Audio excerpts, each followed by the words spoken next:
know you've had like a really interesting a life story. Tell me about a growing up in Nyeri and then moving to Nairobi and then finding yourself, in this city concrete Concrete jungle, jungle, mji wa know. simiti. Yeah.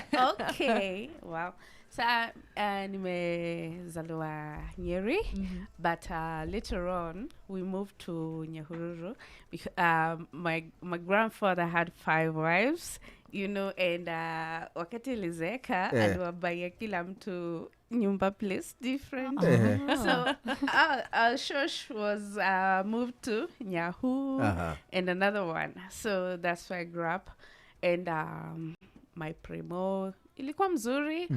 I remember some of the highlights in my primary is that I had high self-esteem. In comparison to other students, I felt I was better, for one reason. My dad was working in Nairobi. Wale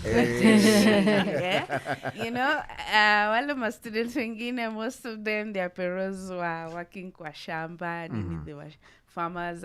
But for me, that gave me like a surety that I'm going to succeed in life. So kwanza nakumbuka time za trips hapo hivyo.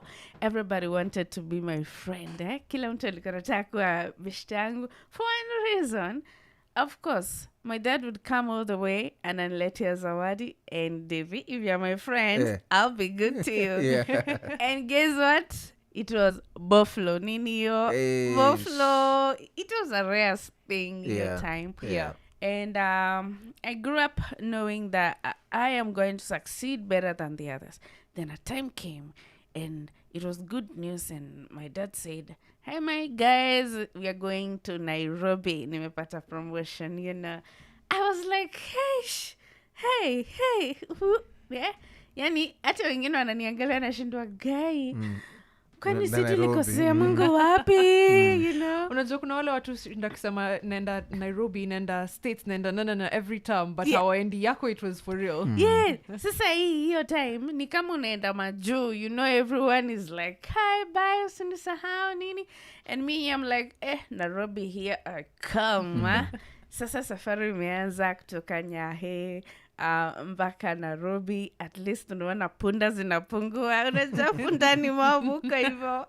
Msikia place punda zinapewa bangi ndio zifanye kazi. Ndio zifanye job.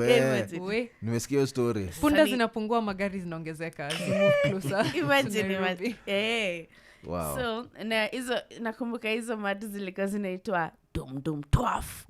Hizo si nganya iko hiyo jina.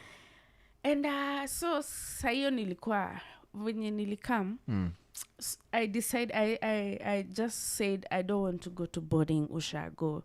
I want to kusomea Nairobi. Mi mambo ya ushago nishachana nayo, nishatoka. And yeah, I'm so excited. Remember I told you I had high self-esteem. Yeah. So niko hii shule hapa hivi. And I'm so excited, nashangaa naona kuna swimming pool. And I was thinking maji ya Nairobi ni ya blue. Cause ushago ni zile ya brown inaitanga duf mpararo. Bas duf mpararo. Ndio hizo. Yeah. Mariam, you don't look like unashikanisha. No, naelewa. Just diving into the water like ndethe, nothing. Yeah. Yes. Alafu kitokea uko na matope. Ndio hizo sasa. And also, the students walikuwa na closed shoe and socks. It's not like Nyahe.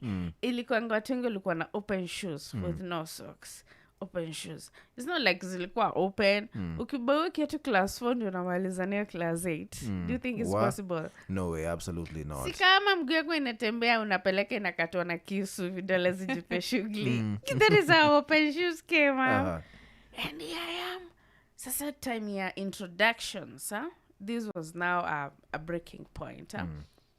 So nilikuwa tu hapa naangalia watu, and so the mwalimu aliniambia nijiintroduce, and I said my name and they laughed, and I was like, "Eish, hata watu wa Nairobi wanani celebrate. What is happening?" So they kept, after that, days follow, they call me, "Ebukuja." They create a circle, they ask me a name, and when I say and I answer, they laugh. So I was like, kwani mimi ni Churchill ama what is happening?